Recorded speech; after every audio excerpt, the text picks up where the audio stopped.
আমি রেকর্ড দিয়েছি।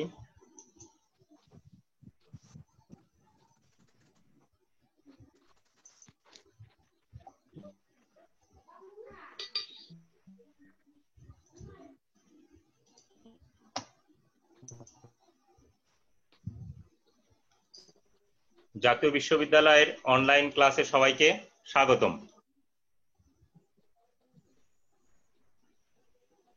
অনার্স দ্বিতীয় বর্ষের ক্যালকুলাস 2 যারা গণিত বিষয়ের ছাত্র ছাত্রী তাদের জন্য ক্যালকুলাস 2 কোর্স কোড হচ্ছে 223701। বক্তৃতা লেকচার নম্বর 3। আমার পরিচয় গৌতম কুমার সাহা, সহকারী অধ্যাপক গণিত, সরকারি বিএম কলেজ, বরিশাল। তাহলে আমরা এখান থেকে xy = x² + 4 রেখার 2,4 বিন্দুতে বক্রতার কেন্দ্র নির্ণয় করো। তাহলে আমরা এখন বক্রতার কেন্দ্র নির্ণয় করব। তাহলে প্রদত্ত রেখা হচ্ছে xy = x² + 4। এখান থেকে আমরা y সমান লিখতে পারি, অর্থাৎ x দিয়ে ভাগ করে দিলে x² + 4 কে x + 4/x। এখন 1 নং সমীকরণকে x এর সাপেক্ষে অন্তরীকরণ করে পাই। 1 নং সমীকরণকে তোমরা যদি x এর সাপেক্ষে অন্তরীকরণ করো তাহলে y হবে y1, আর x কে x এর সাপেক্ষে অন্তরীকরণ করলে 1, আর 4/x এটিকে x এর সাপেক্ষে অন্তরীকরণ করলে -4/x²। আমরা জানি 1/x কে অন্তরীকরণ করলে -1/x²। এটিকে যদি একটু সাজিয়ে লেখা যায় তাহলে লেখা যায় 1 - 4x এর পাওয়ার -2, কারণ 1/x² কে লেখা যায় x এর পাওয়ার -2। এখন আমরা পুনরায় x এর সাপেক্ষে অন্তরীকরণ করছি। পুনরায় x এর সাপেক্ষে যদি অন্তরীকরণ করি তাহলে y1 এটি হবে y2, আর এখানে পাওয়ার এই জায়গা থেকে আমরা অন্তরীকরণ করছি, পাওয়ারটা বাম পাশে আসবে। তাহলে 1 অন্তরীকরণ করলে 0 লিখি নাই, আর -4x এর পাওয়ার -2, তাহলে পাওয়ার বাম পাশে আসছে, পাওয়ার 1 কমছে। তাহলে এটি যদি হিসাব করি -4 × -2 তাহলে 8/x³। 2,4 বিন্দুতে y1, তাহলে আমরা এই যে y1, এই y1 এর যেখানে x আছে x এর পরিবর্তে 2 বসাবো, আর যদি y থাকতো y এর পরিবর্তে 4 বসাতাম। তাহলে 2,4 বিন্দুতে y1 1 - 4x², তাহলে x এর পরিবর্তে 2 বসিয়ে 4/2², তার মানে 4/4 1, তাহলে 1 - 1 এটির মান হচ্ছে 0। তাহলে 2,4 বিন্দুতে আমরা y1 পেয়েছি 0। এখন 2,4 বিন্দুতে y2 এর মানটা আমরা এখানে বসিয়েছি 8/x³। তাহলে 8/2 এর কিউব, তাহলে এটি কত হয়? 2 এর কিউব মানে 8, 8 কে যদি 8 দিয়ে ভাগ করা হয় 1। তাহলে আমরা 2,4 বিন্দুতে y1 এবং y2 পেলাম। এখন ধরি xy বিন্দুতে বক্রতার কেন্দ্র আলফা বিটা। তাহলে আলফা = কত সূত্র লিখেছি, বিটা = কত সূত্র লিখেছি। এখন 2,4 বিন্দুতে বক্রতার কেন্দ্র, তাহলে এই যে আলফা, এই আলফা এর পরিবর্তে আলফার এই জায়গায় যেসব জায়গায় x আছে x এর পরিবর্তে 2, যদি কোথাও y থাকতো তাহলে 4 লিখতাম, y নেই, আর y1 y2 এর মান বসিয়েছি। তাহলে x এর মান 2, y1 এর মান আমরা জানি 0, তাহলে 0, 1 + y1², তাহলে 1 + 0², আর y2 এর মান কত?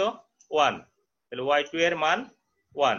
এখন যদি আমরা ক্যালকুলেশন করি তাহলে এই অংশটুকু আসে 0, কারণ আমার লবে গুণ আছে 0, তাহলে আলফা এর মান পেলাম 2। এটি তোমরা খাতার ডান পাশেও করতে পারো বিটা এর মান, কিন্তু আমার ডান পাশে না করে আমরা নিচে হিসাব করেছি। এবং বিটা = তাহলে এখানে y এর মান বসিয়েছি 4, আর y1 এর মান বসিয়েছি 0, y2 এর মান বসিয়েছি 1। বসিয়ে যদি ক্যালকুলেশন করি 1 + 0², এটি হচ্ছে 1, 1/1 এটির মান হচ্ছে 1, আর বাম পাশে কত ছিল? 4, তাহলে 4 + 1 = 5। তাহলে আমরা এখান থেকে আলফা এবং বিটার মান পেয়ে গেলাম। সুতরাং বক্রতার কেন্দ্র পেলাম কত? 2, 5।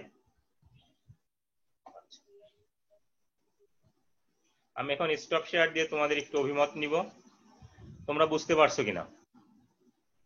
জি স্যার। জি স্যার। আচ্ছা, জি স্যার। সবাই যদি বুঝতে পারি তাহলে আমরা পরবর্তী প্রবলেমে যাব। আর আমি মিউট করে দিচ্ছি, কথা বলতে হলে আনমিউট করে কথা বলবে, ঠিক আছে?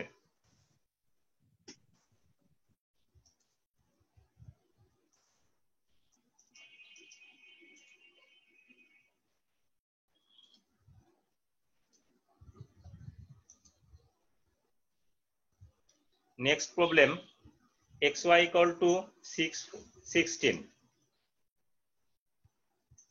xy equal to 16 রেখার 4 4 বিন্দুতে বক্রতার কেন্দ্র নির্ণয় করো।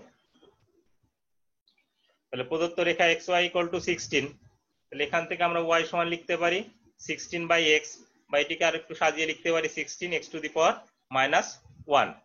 এখান থেকে অন্তরীকরণ করা সহজ। তাহলে 1 নং সমীকরণকে x এর সাপেক্ষে অন্তরীকরণ করে পাই। তাহলে y কে অন্তরীকরণ করলে আমরা পাবো হচ্ছে y1, আর 16 x to the power minus 1, এটিকে অন্তরীকরণ করলে পাবো minus 16 x to the power minus 2। আর কেউ যদি এখান থেকে অন্তরীকরণ করতে চাও যে 16 বাই x অন্তরীকরণ করলে মাইনাস 16 বাই এক্স স্কোয়ার, কারণ 16 সহগ বাম পাশে পড়ে থাকবে, 1 বাই x কে x এর সাপেক্ষে অন্তরীকরণ করলে মাইনাস 1 বাই এক্স স্কোয়ার। এটিকে পুনরায় আমরা x এর সাপেক্ষে অন্তরীকরণ করব। x এর সাপেক্ষে যদি অন্তরীকরণ করি তাহলে আমরা এই অংশটুকু অন্তরীকরণ করেছি, পাওয়ার বাম পাশে আসছে, পাওয়ার 1 কমছে, এই পাওয়ার মাইনাস 2 বাম পাশে আসছে, পাওয়ার 1 কমে গেছে। তাহলে হয় মাইনাস 16 ইন্টু মাইনাস 2 32, আর x এর পাওয়ার মাইনাস 3, এটিকে লেখা যায় x1 বাই এক্স কিউব, তার মানে 32 বাই এক্স কিউব। তাহলে আমরা y1 এবং y2 নির্ণয় করলাম। এখন 4 4 বিন্দুতে y1, তাহলে y1 এর আমরা এখানে মান বসিয়েছি মাইনাস 16 বাই এক্স স্কোয়ার, তাহলে মাইনাস 16 বাই 4 এর স্কোয়ার, 4 এর স্কোয়ার মানে 16, 16 ডিভাইডেড বাই 16 1, আর চিহ্ন বাম পাশে মাইনাস আছে, তাহলে এটি পেলাম মাইনাস 1। এবং y2 এর মান কত পাবো, এই যে 32 বাই এক্স কিউব, তাহলে 32 বাই 4 এর কিউব, আমরা 4 এর কিউব জানি 64, তাহলে 32 বাই 64, এটি মান পেলাম হাফ। তাহলে 4 4 বিন্দুতে y2 এর মান পেলাম হাফ। ধরি xy বিন্দুতে বক্রতার কেন্দ্র আলফা বিটা, তাহলে যেখানে আলফা বিটা যে সূত্র অ্যাজ ইউজুয়াল আমরা লিখে গেছি, 4 4 বিন্দুতে বক্রতার কেন্দ্র। তাহলে আমরা x এর মান 4 বসিয়েছি, y1 minus 1 into 1 plus y1 square minus 1 এর whole square divided by y2 এর মান হাফ। ক্যালকুলেশনটা একটু খেয়াল করো, আমি ক্যালকুলেশনটা কিভাবে করেছি, তোমরা ইচ্ছা করলে তোমাদের মতন করে ক্যালকুলেশন করতে পারো। আমি যে কাজটি করেছি, এই মাইনাস চিহ্ন আর এই মাইনাস চিহ্ন গুণ করলে হয় প্লাস চিহ্ন, এই ধনাত্মক চিহ্ন। এই হরের হাফকে যদি আমরা ইন্টারচেঞ্জ করে লিখি, লবে নিয়ে যাই, তাহলে হয় 2, আর এই সেকেন্ড ব্র্যাকেটে 1 প্লাস মাইনাস 1 এর হোল স্কোয়ার, মাইনাস 1 এর হোল স্কোয়ার মানে 1, 1 প্লাস 1 2, তাহলে এই সেকেন্ড ব্র্যাকেটের মান হচ্ছে 2, আর এই হাফটা এই 2টা হচ্ছে এই হরের হাফকে ইন্টারচেঞ্জ করে দিয়েছি, লবে নিয়ে গেছি গুণ আকারে লিখে। তাহলে 2 ইন্টু 2 কত, 4, 4 প্লাস 4 8। তাহলে ক্যালকুলেশনটা একটু মনোযোগ সহকারে তোমরা করবে। নেক্সট বিটা এর মান নির্ণয় করব। তাহলে বিটা এর সূত্রে y এর মান বসিয়েছি, 1 প্লাস y1 স্কোয়ার বসিয়েছি, এখানে হাফ বসিয়েছি। এখানের ক্যালকুলেশন দেখো, এই হাফ এটিকে যদি গুণ আকারে লিখি 2, আর এই 1 প্লাস মাইনাস 1 এর হোল স্কোয়ার, মাইনাস 1 এর হোল স্কোয়ার মানে হচ্ছে 1, 1 প্লাস 1 2, তাহলে 4 প্লাস 4 8। তাহলে বক্রতার কেন্দ্র পেলাম 8 8। তাহলে আবার তোমাদের অভিমত নিই। আমার মনে হয় এটি সহজে লাগছে তোমাদের, কারণ লেকচার 2 তে তোমরা অনেকগুলি প্রবলেম করছো, এখন আবার এটি দেখলে পারার কথা। তাহলে আমরা আবার নেক্সট প্রবলেমে যাব। আমরা মূলত এই জায়গার প্রবলেমের ক্যালকুলেশন গুলোর পর জোর দিব বেশি।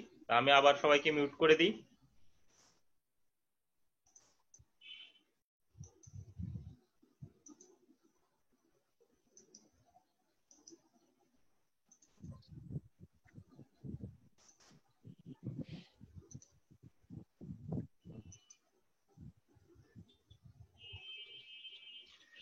কোশ্চেন নাম্বার 3, এটি আসলে কোশ্চেন আমি দিয়ে গেছি, তোমরা তোমাদের প্রচলিত যে বই আছে সেই বইয়ের থেকে যেগুলি ইম্পর্টেন্ট প্রবলেম ওগুলোর দিকেই পেয়ে যাবে। x square plus 4y square equal two 25 বক্ররেখার 3, 2 বিন্দুতে বক্রতার কেন্দ্র নির্ণয় করো। তোমরা আগের যে দুইটি প্রবলেম করলে এটা হুবহু সেরকমই, কিন্তু ক্যালকুলেশনটা যথেষ্ট আমি বলবো তোমাদের জন্য একটু কমপ্লিকেটেড হতে পারে, এই জন্য ক্যালকুলেশনটা তোমরা একটু মনোযোগ সহকারে দেখবে। তাহলে আমাদের বক্রতার কেন্দ্র নির্ণয় করতে বলছে x square plus 4y square equal two 25। x এর সাপেক্ষে অন্তরীকরণ করব, তাহলে একটু খেয়াল করো, x স্কয়ার x এর সাপেক্ষে অন্তরীকরণ করলে twice x, 4y square x এর সাপেক্ষে অন্তরীকরণ করলে পাওয়ার বাম পাশে আসে, পাওয়ার 1 কমে, তাহলে 8y, কিন্তু y টা x এর ফাংশন, y কে x এর সাপেক্ষে অন্তরীকরণ করলে y 1, তাহলে 4y স্কয়ার এটিকে যদি x এর সাপেক্ষে অন্তরীকরণ করা হয় পাওয়ার বাম পাশে আসে, পাওয়ার 1 কমে, তাতে হচ্ছে 8y, আর y টা x এর ফাংশন, এই জন্য y কে পুনরায় অন্তরীকরণ করলে হয় y 1। আর 25 এটি হচ্ছে ধ্রুবক, ধ্রুবককে আমরা যদি x এর সাপেক্ষে অন্তরীকরণ করি তাহলে তার মান আসে 0। এখন আমি y পাশে 2 দিয়ে ভাগ করে দিয়েছি, তাহলে x plus 4y y1 equal to 0, এটিকে সমীকরণ 2 ধরেছি কারণ পরবর্তীকে এটি কাজে লাগাবো। এখন একটু দেখো এখান থেকে y1 সমান কত লেখা যায়, এখান থেকে y1 সমান x ডান পাশে গেলে মাইনাস হয়ে যায়, আর 4y গুণ আকারে আছে ভাগ হয়ে যায়, তার মানে y1 সমান মাইনাস x বাই 4y। এবং ক্যালকুলেশন সহজ করার স্বার্থে আগে 3, 2 বিন্দুতে y1 নির্ণয় করে নিয়েছি, 3, 2 বিন্দুতে y1 নির্ণয় করে নিয়েছি। তাহলে কত হয়, যে সব জায়গায় x আছে x এর পরিবর্তে 3 বসবে আর y এর পরিবর্তে 2 বসবে, তাহলে মাইনাস 3/4 ইন্টু 2 মাইনাস 3/8। কিন্তু আমাদেরকে তো পুনরায় x এর সাপেক্ষে অন্তরীকরণ করতে হবে, তোমরা ভুলেও আবার এটিকে অন্তরীকরণ করো না কিন্তু, কারণ এটি মান বসিয়ে দিয়েছো, মান বসানোর আগে অন্তরীকরণ করতে হয়। তার মানে কি, আমাকে সমীকরণ 2 কে পুনরায় অন্তরীকরণ করতে হবে। তাহলে সমীকরণ 2 কে x এর সাপেক্ষে অন্তরীকরণ করে পাই। এখন একটু খেয়াল করো, x কে x এর সাপেক্ষে অন্তরীকরণ করলে 1, 4 সহগ বাম পাশে পড়ে থাকছে। এখন y1 ইউভির সূত্র, তাহলে y ফিক্সড y1 কে x এর সাপেক্ষে অন্তরীকরণ করলে y2, এরপর y1 ফিক্সড y কে অন্তরীকরণ করলে y1 ইউভির সূত্রে নিয়েছি, 4 সহগ বাম পাশে পড়ে থাকছে, এরপরে y ফিক্সড y1 ডেরিভেটিভ করলে y2, এরপর y1 ফিক্সড y কে ডেরিভেটিভ করলে y1, তাহলে এখান থেকে লেখা যায় 4y2 প্লাস y1 স্কয়ার। আমি একই সাথে মান বসিয়ে গেছি, y1 স্কয়ারে মান বসিয়ে গেছি, তাহলে 3, 2 বিন্দুতে তাহলে 1 প্লাস 4 ইন্টু 2y2, 2টা কোথা থেকে পেলাম, y এর মান বসিয়েছি 2, y এর মান বসিয়েছি 2, এই যে 2 প্লাস y1 স্কয়ার, y1 এর মান আমার আগেই মাইনাস 3/8 বের করে নিয়েছি, তাহলে মাইনাস 3/8 এর হোল স্কয়ার। এখন এখানকার ক্যালকুলেশন এই 1টাকে ডান পাশে নিয়ে গেছি, তাহলে -1 আর মাইনাস 3/8 হোল স্কয়ার, এটিকে লেখা যায় 9/64। এখন এই 4 কে যদি ডান পাশে নিয়ে যাই, গুণ আকারে আছে, তাহলে ভাগ হয়ে যাবে -1/4। এখান থেকে আবার 9/64 ডান পাশে নিয়ে গেছি, তাহলে চিহ্নের পরিবর্তনে -9/64। এখন এটুকুর ক্যালকুলেশন করেছি, মাইনাস সাইন কমন নিয়েছি, 4 আর 64 লসাগু হচ্ছে 64, তাহলে 4 16 64, 16 কে 16 আর 9 16 প্লাস 9, এটিকে লেখা যায় -25/64। বাম পাশে মাইনাস চিহ্ন ছিল, কিন্তু আমরা এখান থেকে y2 এর মান নির্ণয় করতে চাই, তাহলে y2 এর মান যদি নির্ণয় করতে চাই তাহলে এই 2 এই জায়গা চলে আসবে, হরে চলে আসবে, তার মানে আমরা y2 এর মান পাবো -25/128।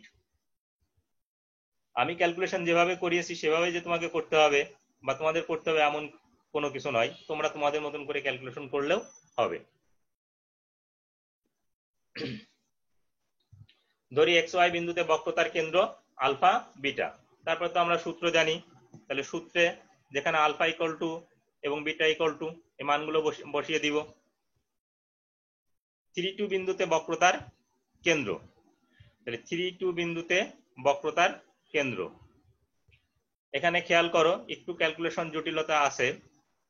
তাহলে 3, 2 x এর পরিবর্তে 3 বসিয়েছি, y1 এর মান বসিয়েছি -3/8, 1 + y1 square divided by y2। এখানে এসে এই ক্যালকুলেশন, এই মাইনাস সাইন, এই মাইনাস সাইন আর এই মাইনাস সাইন, এগুলি সব গুণ আকারে আছে। তাহলে 3টি মাইনাস সাইন যদি তুমি গুণ করো তার ফলাফল দেয় মাইনাস, তার ফলাফল দেয় মাইনাস। এরপরে এই 3/8, এই 3/8, এই হচ্ছে 3/8, আর এখানে আছে 25/128, হরে আছে। তাহলে আমরা যদি লবে লিখি তাহলে চেঞ্জ হবে, লব আর হর চেঞ্জ হয়ে 128 ডিভাইডেড বাই 25। আবার খেয়াল করো হরে আছে 25/128, এটিকে লিখছি আমরা লবে নিয়ে গেছি, অর্থাৎ গুণ আকারে লিখছি 128/25। আর এখানে 1 1 -3/8 হোল স্কয়ার, এটি হচ্ছে 9/64। মাইনাসের হোল স্কয়ার করলে প্লাস, 3 স্কয়ার 9 আর 8 স্কয়ার 64। এখান থেকে এসে যে ক্যালকুলেশনটা আমরা আবার করব, একটু খেয়াল করো। এখান থেকে শুধুমাত্র এই অংশের ক্যালকুলেশন 1 + 9 ডিভাইডেড বাই 64, এটিকে লেখা যায় 73/64। 64 64 আর 9 73, 73/64। এখন খেয়াল করো এই 64 আর এই 128 কাটাকাটি করলে কত হয়? 2। এই 2 এর সাথে 8 কাটলে কত হয়? 4। তাহলে 4 গুণ 25, এ হচ্ছে 100। আর এখানে কত ছিল? আমাদের ছিল 3, তাহলে 3 × 73, তাহলে 219। এখানে তোমরা তোমাদের মতন করে সরল করবে, সরল করে লসাগু করে সরল করতে পারো, মুখে মুখে হিসাব করতে পারো। 81/100, এটি হচ্ছে আলফা এর মান। তোমরা যদি এইসব প্রবলেম প্র্যাকটিস না করে পরীক্ষার হলে যাও তাহলে এই ক্যালকুলেশন কিন্তু তোমাদের মিলবে না বা মিলাতে কষ্ট হবে। এখন বিটা এর মান নির্ণয় করব। তাহলে বিটা এর মান যখন নির্ণয় করব, এখানে সূত্রে মান বসাবো। তাহলে সূত্রে যদি মান বসাই y + 1 + y1 square divided by y2, তাহলে y এর মান 2, এরপর 1 + y1 square divided by y2। এখন খেয়াল করো এই যোগ চিহ্ন আর এই বিয়োগ চিহ্ন গুণ করলে কত হয়? বিয়োগ। আর এই 25/128 এটি হরে আছে, তাহলে আমরা লিখতে পারি 128/25, 128/25। তোমরা তোমাদের মিউট করে নাও, দুই একজনের সাউন্ড আসছে। ম্যাচিউরড স্টুডেন্ট অনার্স সেকেন্ড ইয়ারের মিউট করে নাও, আমাকে যেন আর না বলতে হয়। 1 + -3/8 এর হোল স্কয়ার, তাহলে -3/8 এর হোল স্কয়ার 9/64। তাহলে 1 + 9/64, এটিকে যদি আমরা ক্যালকুলেশন করি তাহলে 73/64। আর এখান থেকে আমরা এখন আবার ক্যালকুলেশন করব। এই 64 আর এই 128 কাটাকাটি করলে 2, তারপর যদি হিসাব লিখি তাহলে 2 মাইনাস, এখানে 2 × 73 146, আর এখানে ডিভাইডেড বাই 25। এখন যদি তোমরা লসাগু করে সরল করো তাহলে 25 × 2 50, 50 - 146, তার মানে -96/25। তাহলে এখান থেকে আমরা বিটার মান পেলাম -96/25। সুতরাং বক্রতার কেন্দ্র 81/100, -96/25। তোমরা প্রয়োজনে 2-3 বার ক্যালকুলেশনটা দেখবে বা ভিডিওটা দেখবে। এখন আমরা একটু দেখি তোমাদের অভিমত নিই। বুঝতে পারছো কিনা? যদি একটু কঠিন ছিল ক্যালকুলেশন। জি স্যার, বুঝতে পারছি। তাহলে আমরা এখন মিউট করে দিয়ে আমরা অন্য একটা অধ্যায়ের 2টা প্রবলেম আছে, সেই প্রবলেম 2টা দেখব। এই মূলত পরের চ্যাপ্টার থেকে।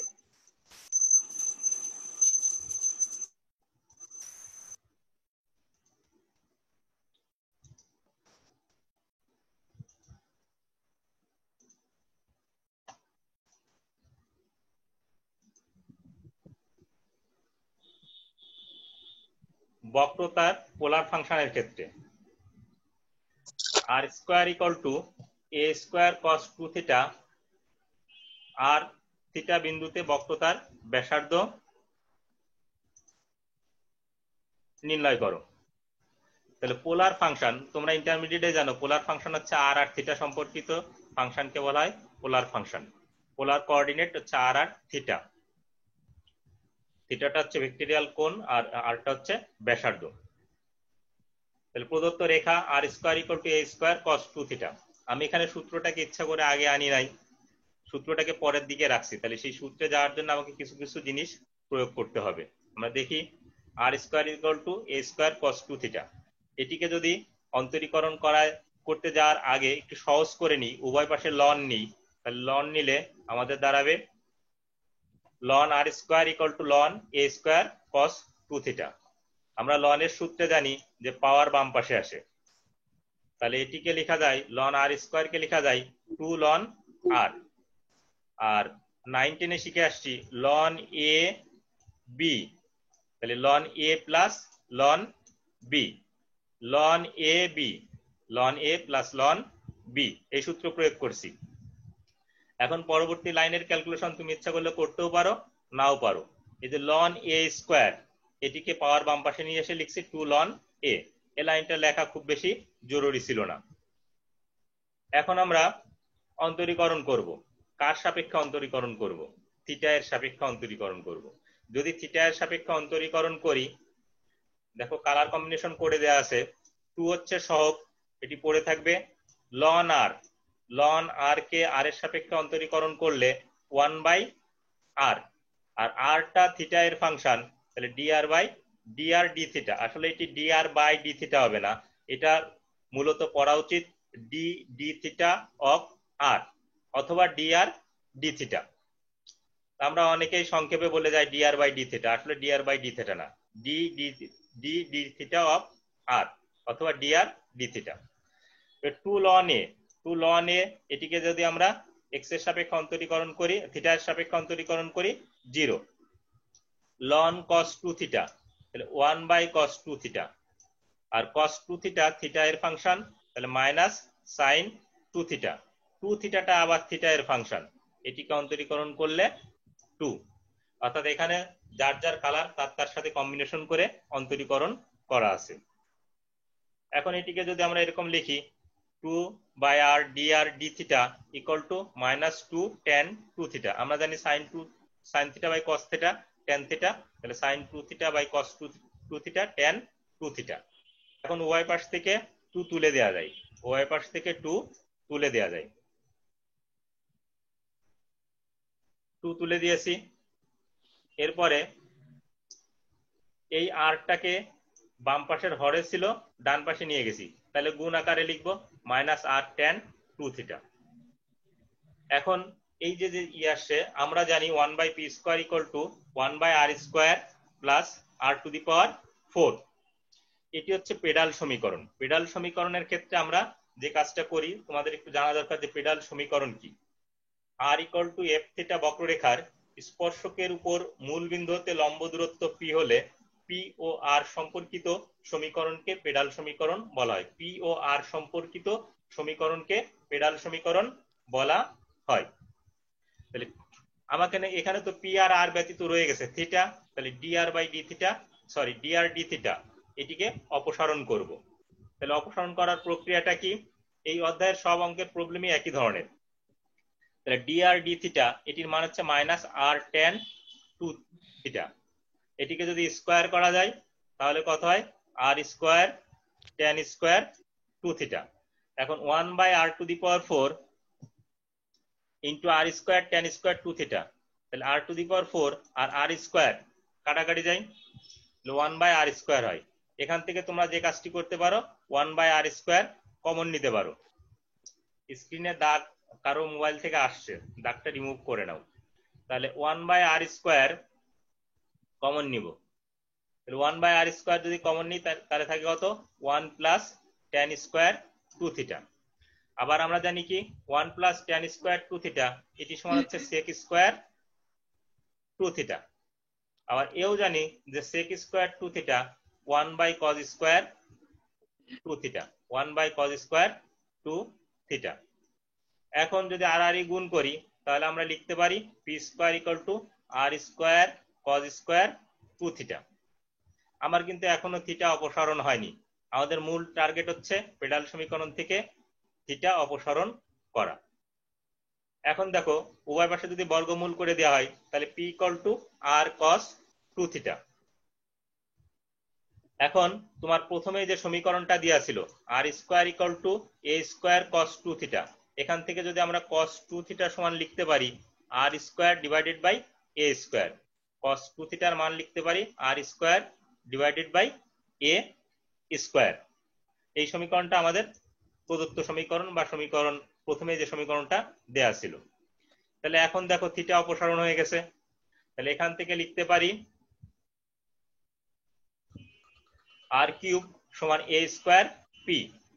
এটিকে যদি পি এর সাপেক্ষে অন্তরীকরণ করি তাহলে অন্তরীকরণ করে পাই 3 আর স্কোয়ার, আর কিউবকে 3 এর সাপেক্ষে আর পি এর সাপেক্ষে অন্তরীকরণ করলে, কারণ আরটা হচ্ছে পি এর ফাংশন, 3 আর স্কোয়ার ডিআর ডিপি। আর এখানে পি এ স্কোয়ার হচ্ছে সহগ, পি কে পি এর সাপেক্ষে অন্তরীকরণ করলে 1। এখান থেকে আমরা আর ডিআর ডিপি নির্ণয় করেছি। তাহলে 3 আর স্কোয়ার ছিল, এখান থেকে শুধুমাত্র 3 আরটাকে ঘরে পাঠিয়ে দিয়েছি। এখানে এই মানটি নির্ণয় করার কারণ হচ্ছে সূত্রে সরাসরি চলে আসে। আমরা জানি বক্রতার ব্যাসার্ধ রো, এটা হচ্ছে রো, বক্রতার ব্যাসার্ধ রো সমান আর ডিআর ডিপি, আর ডিআর ডিপি। তাহলে এখানে ডিআর ডিপি এর মান জানি, আর ডিআর ডিপি এর মান এ স্কোয়ার ডিভাইডেড বাই 3 আর। তোমরা ইচ্ছা করলে আরটাকে মডুলাস চিহ্নের ভিতর দিয়ে দিতে পারো। তাহলে আমরা বক্রতার ব্যাসার্ধ নির্ণয় করলাম। সুতরাং নিম্ন বক্রতার ব্যাসার্ধ এ স্কোয়ার ডিভাইডেড বাই 3 আর। তোমরা ইচ্ছা করলে আর এ মডুলাস চিহ্ন ব্যবহার করতে পারো। আমি আর একবার তোমাদের ওপিনিয়ন নিব। আনমিউট করে কথা বলতে পারো, বুঝতে পারছো কিনা নাকি খালি আমি বলে যাচ্ছি? বুঝতে পারছি।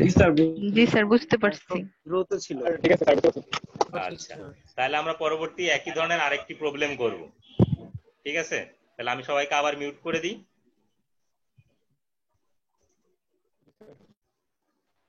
ঠিক আছে স্যার।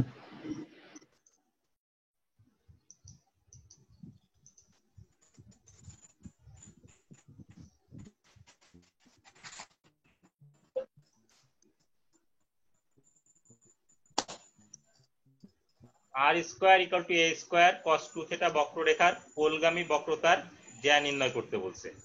আগের প্রবলেমটির সাথে এটির পার্থক্যটা কোথায়? এটা বলা আছে পোলগামী বক্রতার জ্যা। পোলগামী বক্রতার জ্যা, পোলগামী মানে হচ্ছে মূলবিন্দুগামী, মূলবিন্দুগামী বক্রতার জ্যা। এটি সূত্র হচ্ছে টুয়াইস পি ডিআর ডিপি। তাহলে টুয়াইস পি ডিআর ডিপি, তা আমাকে ডিআর ডিপি নির্ণয় করতে হলে আগের প্রবলেমের মতন সরাসরি যেতে হবে। আরো মজার ব্যাপার, এই চ্যাপ্টারে যতগুলি প্রবলেম আছে সবগুলোই তোমরা ইচ্ছা করলে এই একই নিয়মে করতে পারো। প্রদত্ত রেখা R square equal to A square cos 2 theta, তাহলে এটিও উভয় পক্ষে লন নিব। আর স্কোয়ার লন যদি নিই, বাম পাশে লন আর স্কোয়ার, এদিকে loan a square cos 2 theta. এবার পাওয়ার বাম পাশে আসবে, তাহলে এটিকে লেখা যায় 2 loan R, R loan A B, আমরা এখানে এ স্কোয়ার কে মনে মনে এ ধরতেছি আর কস 2 থিটাকে ধরতেছি বি। তাহলে loan A B, loan A plus loan B. পরবর্তী লাইনটা তোমরা ইচ্ছা করলে নাও লিখতে পারো, আমি এই loan a square K 2 ln এ লিখেছি। এখন তোমরা যে কাজটি করবে, থিটার সাপেক্ষে অন্তরীকরণ করবে। যদি থিটার সাপেক্ষে অন্তরীকরণ করো, মনে রাখবে যে আরটা হচ্ছে থিটা এর ফাংশন। তাহলে 2 লন আর, 2টা সহগ পড়ে থাকবে ln R 1 by R DR D theta, 2 into 1 by R DR D theta. আর 2 লন এ, এটি হচ্ছে ধ্রুবক, ধ্রুবককে অন্তরীকরণ করলে 0। লন কস 2 থিটা, তাহলে 1 by cos 2 theta, cos 2 theta theta এর ফাংশন, থিটার সাপেক্ষে অন্তরীকরণ করলে মাইনাস সাইন 2 থিটা। আর এখানে কত আসে, 2 থিটাকে থিটা এর সাপেক্ষে অন্তরীকরণ করলে 2। ক্যালকুলেশন আগেরটার সাথে হুবহু মিল আছে। তাহলে এখান থেকে লিখতে পারি 2 divided by r dr d theta equal to -2 tan 2 theta. আমরা এখন যে কাজটি করতে পারি, উভয় পাশ থেকে 2 দিয়ে ভাগ করে দিয়েছি অথবা উভয় পাশ থেকে 2 তুলে দিয়েছি। আবার এখন আর আর গুণ করে দিয়েছি, তাহলে dr d theta equal two -r tan 2 theta. আমরা জানি পেডাল সমীকরণের থেকে 1/p square equal two 1/r square plus 1/r two the power 4 dr d থিটার হোল স্কয়ার। তাহলে আমাদের মূল টার্গেটই হচ্ছে এখান থেকে থিটাকে অপসারণ করা। তাহলে থিটাকে যদি অপসারণ করতে চাই তাহলে আমাদের যে কাজটি করতে হবে, প্রথমে dr d থিটা এর মান -r tan 2 থিটা এই মানটি এখানে বসাতে হবে। তাহলে এই মানটি আমরা এখানে বসালাম, বসিয়ে -r tan 2 থিটা এটিকে যদি স্কয়ার করা যায় তাহলে r square tan square 2 theta. এখন r টু দি পাওয়ার 4 আর r স্কয়ার যদি কাটাকাটি করি 1/r square tan square 2 theta. তাহলে এখান থেকে দেখো 1/r স্কয়ার কমন যায়, 1/r স্কয়ার কমন যায়। যদি 1/r স্কয়ার কমন নিই, তোমাদের কারো কারো এখনো মিউট করা নেই, মাইকটা একটু মিউট করে নাও, যার আনমিউট করা আছে সে একটু মিউট করে নাও। 1/p square equal two 1/r square 1 plus tan square 2 theta.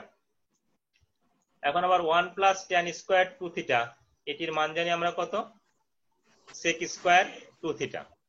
একই প্রক্রিয়ায় sec স্কয়ার 2 থিটা এই মানটি আমরা কত জানি, 1/cos square 2 theta, 1/cos square 2 theta.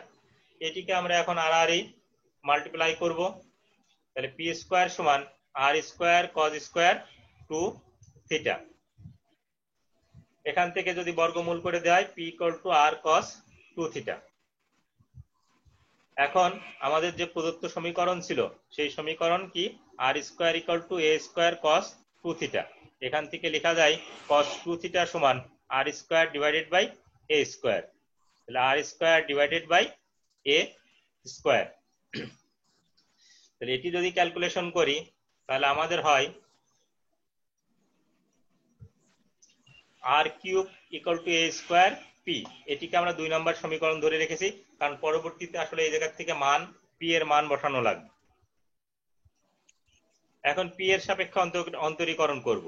যদি p এর সাপেক্ষে অন্তরীকরণ করি তাহলে r কিউব এটিকে p এর সাপেক্ষে অন্তরীকরণ করলে r টা p এর ফাংশন, তাহলে বাম পাশে আসবে পাওয়ার, বাম পাশে আসবে পাওয়ার 1 কমবে, তাহলে thrice r square.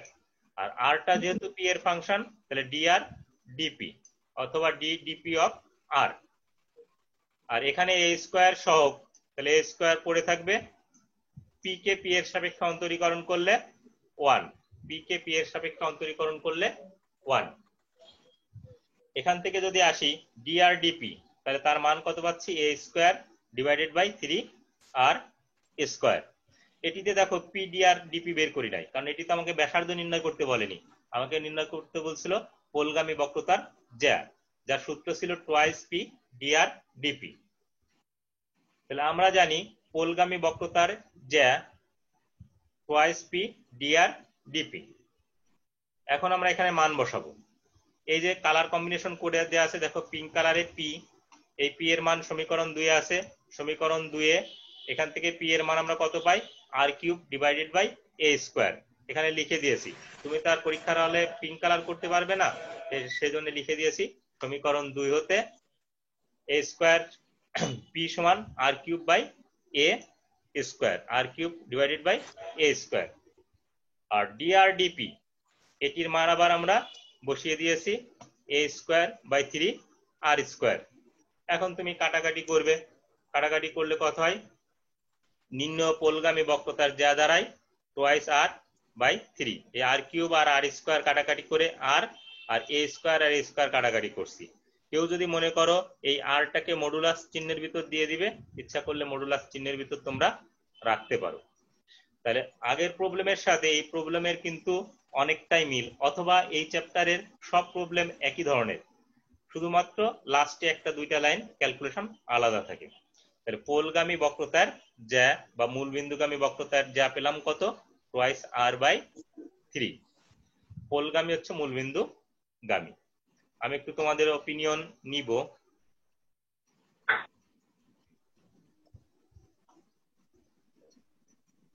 Thank you.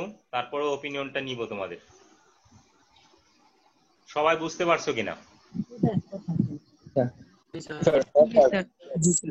এরপরও যদি কারো বুঝতে সমস্যা হয় তারা যদি আমাকে ফোন করো তাহলে আমি তার প্রশ্নের অ্যান্সার দেওয়ার চেষ্টা করব। আমাদের যে নির্ধারিত 40 মিনিট সময় আছে সেই টাইম লিমিটটা শেষ হয়ে যাবে। আবার পরবর্তী ক্লাসে তোমরা যুক্ত থাকবে সেই আশাবাদ ব্যক্ত করি। তোমাদের সুস্থতা কামনা করি।